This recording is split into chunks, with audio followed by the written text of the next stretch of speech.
baseball honored the legacy of Jackie Robinson. Plus, Travis Hunter says it's both sides of the ball or bust. But, Linda, we start in the NBA. For a good reason. I mean, it was a photo finish out west, right? Ending with the Warriors in the play-in, as you know, MJ, for the third time in 6 seasons. They hosted Ja Morant and the Grizzlies with a 7 seed on the line. Let us go to San Francisco. Warriors 0-3 in play-in tournaments, most losses by any team. Jimmy Butler III, he had 10 points in the first quarter. Second quarter, Butler III, play-in Jimmy, I like to call him now. Going off in the first half, 21 points, 4 rebounds, and 4 assists as he won the war against 7'4" Zach Edey. Later in the second, Warriors lead 46-35. Steph Curry goes to work. Curry 5 of 13 from three-point range. Next Warriors possession, Curry finds a streaking Moses Moody. Moody, look out. He had 9 points. Can I see this again?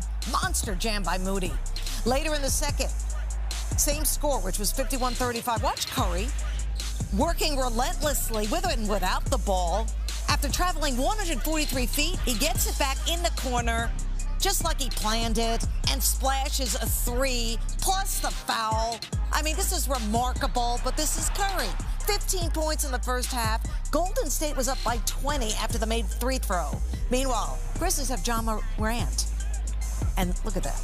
Tough layup, gets it to go. Morant, 15 points in that first half. Imposing his will. Grizzlies are in it because of Ja Morant. All right, third quarter, Grizzlies down 76-67. Climbing back, Desmond Bane had a lot to do with that. Gets the leaning shot to go, plus the foul.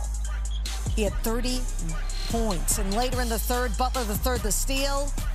And on the other end, he gets the easy flush. 38 points for Jimmy Butler III. 7 boards, 6 assists as well. Morant. The float. Wait a minute, he's down after that play. Looks like he twisted his right ankle after he landed on the floor. Morant would eventually, I mean, this was scary stuff.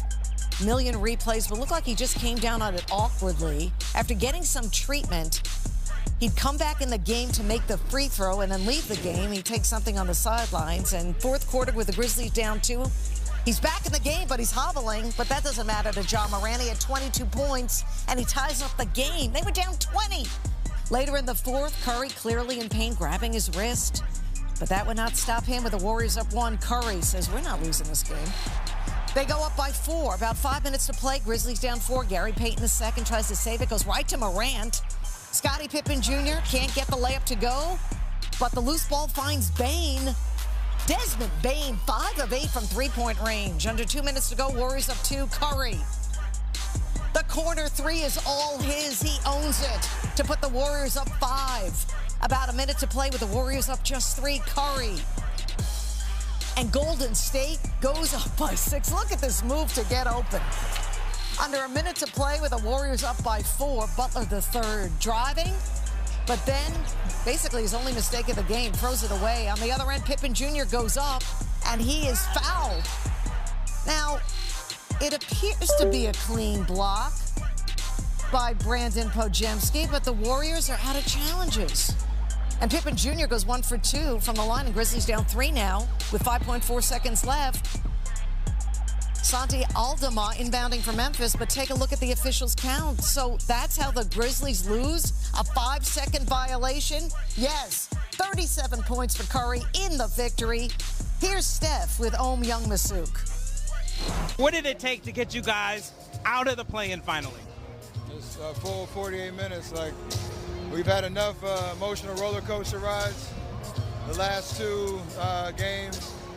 One didn't go our way, one did. So just a matter of sticking with it, you know, trying to make plays down the stretch defensively, keying on certain guys. But like you said, playing is it's why it's here. It's why the league created it, because it's a lot of drama. And it's nice to know what it feels like to win one. We are 1-3 now. You also told me back in January, look, with your championship pedigree of you, Draymond, and Steve Kerr, you feel like you could beat anyone in the 7-game series. Now you face the Houston Rockets. How do you feel going into the series? You've faced them 5 times this year, including the in-season tournament. Yeah, they're a great team. They're a number 2 seed for a reason. They're young, athletic, they're hard-nosed. Jalen Green playing at a high level. Sengun, up and down the roster. So it's going to be a tough physical series. We we just love the opportunity to be in the playoffs again and have an opportunity to strategize and figure it out on the fly. So I'm looking forward to the weekend. This is, no matter how it plays out, this is what you love. Steph, Jimmy Butler had 68 points in these 2 games. He clearly is amped it up another level to playoff Jimmy. What can playoff Jimmy do for you guys as you enter this playoff series? I mean, I know that nickname has a ring to it because of what he's done, over the last 5-6 years, whatever. But he's been that player.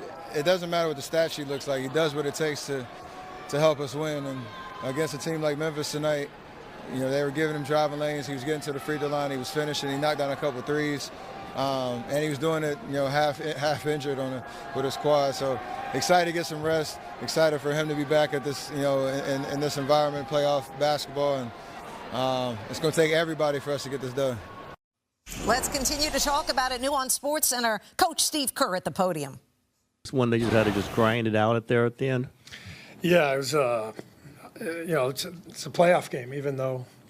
It disappears into the ether, as we all know. There's no record of it, but it's a playoff game. And, I tried to downplay it a little bit before the game, but we desperately needed to win this game and get 4 days. Our guys have been basically playing knockout games for about 3 weeks, and one high-level game after another. And so to get this one, took 83 games, but we're right where we want to be, which is back in the playoffs, and we've got a chance. But maybe most importantly, we get the time to rest and prepare, because these guys need that desperately right now. Were you surprised how much they were kind of sagging off Jimmy? No, I mean they started Zach Edey on Jimmy, and we kind of anticipated that, and I understand the philosophy, but Jimmy is so good and so crafty that even if you're not up on him, even if you give him 10 feet of space, he knows how to draw fouls. And 18 shots from the foul line. That's just who Jimmy is. He controls games. That's why he is who he is. He's able to, in these big moments, these big games, he just settles you down constantly. Could you sense that he knew early if they were going to, if that was the scheme they were going to use, he was going to need to kind of. If that was, I'm sorry. If that was the scheme they were going to use, that he would need to kind of down the score. I mean, we talked about it at shoot around this morning. We anticipated that matchup, and he just told me, I don't care who guards me, just give me space, give me the ball, I'll make something happen. And that's the beauty of Jimmy. I mean, you guys can see it. Like we have morphed into a different team. We've got the movement and the flow of Steph, but we've also become, for half the game, a great ISO team. We've never been an ISO team here, and there's great advantage to that. To be able to get to the line, to be able to generate offense without, having to fly around and set a million screens. So Jimmy has completely changed everything for us since he's been here, and tonight was a great example of that. Tonight in the non-Steph minutes. While this was a play-in game, the Warriors got their first glimpse of playoff Jimmy on Tuesday. He led the way with 38 points, the most by a Warriors player in their play-in tournament or playoff debut with the franchise. It's also Butler's most points in any game this season. Warriors facing the Rockets in the first round.